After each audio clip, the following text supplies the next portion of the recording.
আমরা যখন ট্রেড করি তখন আমাদের কিছু গুরুত্বপূর্ণ কথাগুলো মনে করতে হবে। আমরা আমাদের এটা বেসিক সিরিজ নিয়ে আসবো। এই সিরিজে বেসিক কিছু জানা যাবে ট্রেডের ব্যাপারে। তো প্রথমে ফ্র্যাকচার্স। এই যে ফ্র্যাকচার্স হচ্ছে সেটা হচ্ছে একটা শেপ, তার শেপের ভেতরে শেপ মানে একটা অবজেক্ট, তার ভেতরে অবজেক্ট, তার ভেতরে ভেতরে অবজেক্ট হবে, মানে একটা লুপের মতন হয়ে যাবে। এই লুপটা কখনো শেষ হবে না। এই লুপটা আমরা এখানে পড়ছি কেন?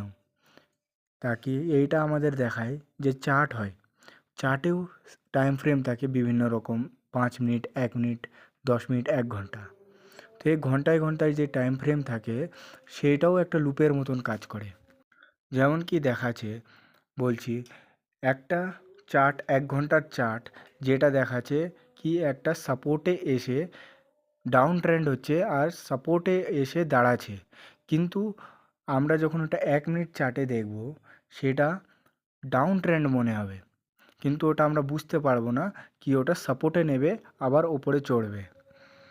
একটা বড় পুল ব্যাক হচ্ছে, কিন্তু ওটা 1 মিনিটের চার্টে বোঝা যাবে না।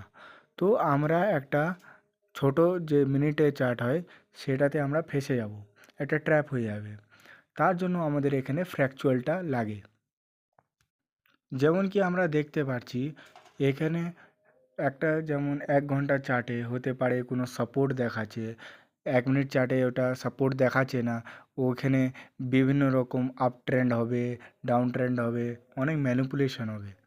তার জন্য আমাদের প্রথমে চার্টটা দেখতে হবে, প্রথমে চার্টটা কী দেখাচ্ছে, তারপরে ফ্র্যাকচুয়াল করে তারপরে আমাদের ট্রেড করতে হবে।